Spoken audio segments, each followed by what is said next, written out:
Shalom, bien-aimés dans le Seigneur, c'est encore moi avec notre rendez-vous de la semaine.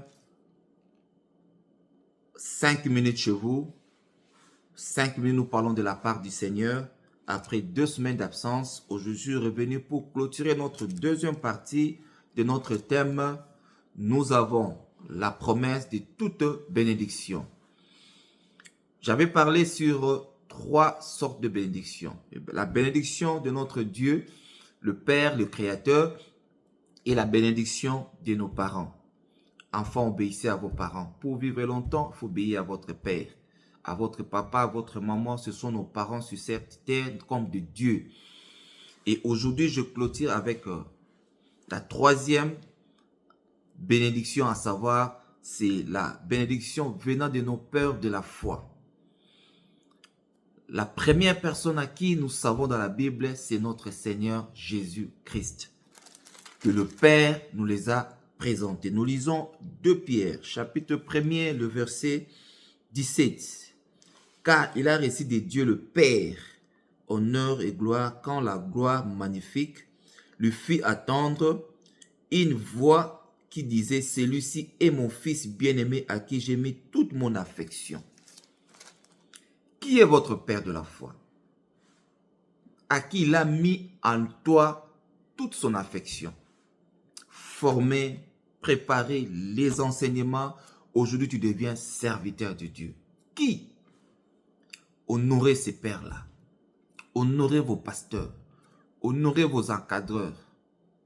C'est par leur canal vous avez eu cette grâce aujourd'hui de servir Dieu. Est-ce que vous les honorez? Ce sont nos pères de la foi. Honorons-le. Parce que c'est par leur canal, leur prière, aujourd'hui vous faites l'œuvre de Dieu. Et vous êtes conduits par le Saint-Esprit. Et leur prière a des efficacités sur ton ministère. Voilà pourquoi beaucoup de gens échouent dans leur ministère. Parce qu'il fait se faire voir que lui aussi il a quelque chose. Oui, tu peux avoir quelque chose. Mais il faut avoir un parcours. Il faut avoir une histoire. Il faut avoir le repère, c'est qu'on peut le dire. Qui est ton Père de la foi? Dieu le Père nous a présenté Christ. Ça veut dire devant les hommes, devant l'ennemi. Celui-ci est mon fils. Et vous connaissez aussi dans la Bible notre Père de la foi. Est-ce que vous le connaissez? Nous allons lire encore dans le livre de Romains, le chapitre 5, le chapitre 4, le verset 16. C'est pourquoi les héritiers les sont par la foi, pour que ce soit par la grâce, afin que la promesse soit assurée à toute prospérité. Non seulement à celui qui est sous la loi, mais aussi à celui qui a la foi d'Abraham, notre Père à tous, selon qu'il est écrit. Abraham est le Père de nous tous, c'est notre Père de la foi. C'est à partir d'Abraham, c'est qu'on dit dans la Bible, du Dieu d'Abraham, d'Isaac et de Jacob. Il y a toute une histoire pour arriver à notre époque de Jésus-Christ, notre Père, que Dieu nous a présenté.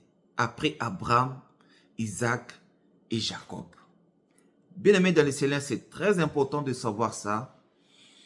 Si vous avez la bénédiction de vos pères spirituels, le Père de la foi, vous allez progresser avec Jésus. Vous allez avancer très loin si vous honorez votre Père de la foi. Voilà, ce sont des principes de la foi, de la marche chrétienne. Pour avoir cette promesse, la promesse de toute bénédiction, il faut savoir respecter 3 étapes. Honore Dieu. La première des choses, c'est notre Dieu. La deuxième, c'est nos parents. Et la troisième, nos pères de la foi. Que Dieu vous bénisse. Voici ce que j'avais à partager avec vous pour clôturer ce thème. À nous revoir à la prochaine vidéo. Partagez, aimez et faites des commentaires. Que Dieu vous bénisse et bonne journée dans le Seigneur.